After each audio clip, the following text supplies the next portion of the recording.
much as to introduce her as the poet who is dressed with the colors of the sun but talks about the moon and portals in her poetry. So welcome, Swati. It was lovely actually to get to know you a little bit, but just for the audience, I wanted to ask you a couple of questions so we can get your work out there. I have them written here on my phone. If you don't mind, I'm going to, keep to them. Yeah, that's fine. That's fine. So, congratulations on your book. I loved going through it, and we talked a lot about what you felt, and I think you should absolutely share that. When we talk about just you and your life's journey, what would you like to say? What was your most defining moment? What brought about the poetry? So to begin with, I would like to thank Naz and Lab and you as well, because I think this is my debut book and this is my first time I'm writing. I've always I have written before as well, but this is the first time I'm actually writing with a purpose, with a need in me to be read and to be heard. And I think as a famous writer, William Somerset has said that, and I think all of us, any of us who write would relate that we don't write because we want to, we write because we have to. So there's this compelling need in us to connect and to write and to be heard and to yell those things that we won't even whisper to our soul and then read it out loud. So I guess that's who I am. My need to be heard and to be written and to be seen is who I really am right now. I think that's absolutely gorgeous. I think also we talked about the fact that you did not want to be devoid of boundaries. Yes. What is that wonderful expression you used? Devoid of boundaries and binding to be able to be heard. I thought that was actually quite beautiful for a poet or a writer to be able to actually take themselves out of what they're known for and actually be known for their words. I love that. I love that. Would you like to tell us more about that rebellious feeling that you had while you were writing earlier, I believe? Yes. But this you've chosen to come out with. Absolutely. So I guess when you write commercially and you have that journey where you write for like a company or like a project, so you work for approval and applause, right? But then again, there is a journey within that we take to write for alignment. Like this is where I'm at, and then just hope and pray that maybe that budding flower will be appreciated because I'm aligned right now.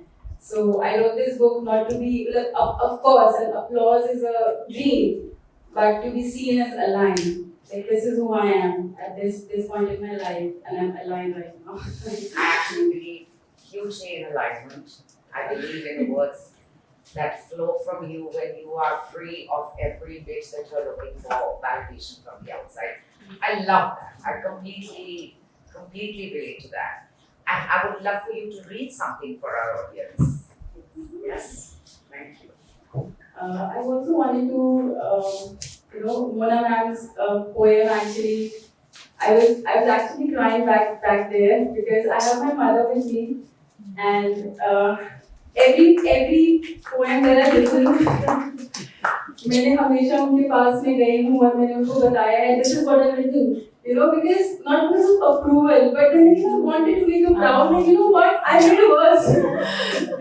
I think the recurring theme today here is Mother. moms. Yeah. Yes, and corporate world problems. Yeah. So I think each word and each rhyme, if my words rhyme, I think they are for my mom. They are sweet. In silences and in screams, I think what you think of me. In options and in opinions, I think what you think of me. I've been told to be loving and obedient. I've been told to be appropriate and apt. I've been told to be strong and independent. But I'm observant. What if I told you that? I can see through lies, veils, and deceits. I can cause ruin, rule, and run. but I'm rude. What if I told you that? Love is blind, they say. What if I said love is awake? In shame and in summer, in herd and in hunting, in chase and in chanting, in faith and in freedom, in wonder and in wandering, in acing and in acting, I think what you think of me.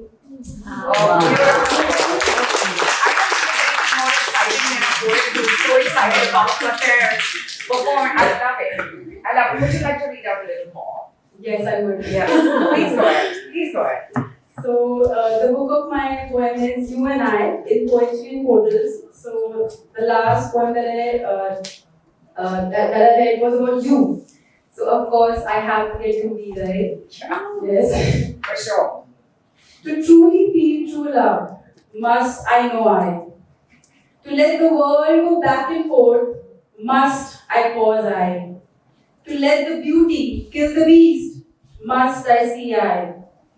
To let Aladdin free genie, must I meet I.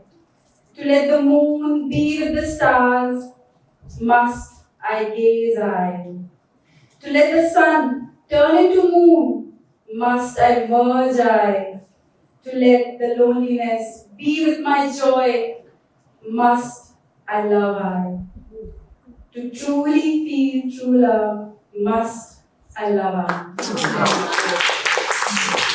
I think authenticity and bringing yourself absolutely bare to the table of words is the gift only a poet can give. Thank you so much. Thank you, and all the very, very best to you. I have just one more thing. Again, I would like to circle back to the title of my book. It's You and I in Poetry and Portals, right? Sure. So I would just like to talk about portals a bit more. I believe that all creativity and all life come through a portal. You know, that we're like this evening today is a portal. We are here to experience something which is very different from mundane life that we live. We are here to experience the festival of feelings that we are in right now.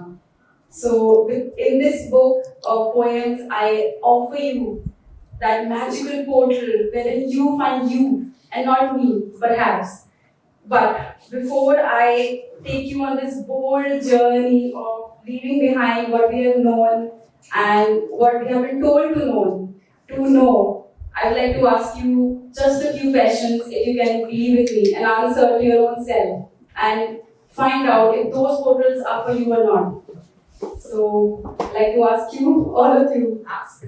would you rather be saved or served?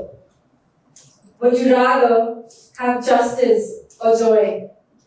Would you rather be in peace or pleasure? Would you rather sleep or sacrifice? Would you rather be in bliss or bonus? Would you rather be poor or pious? Would you rather be lusted or lived?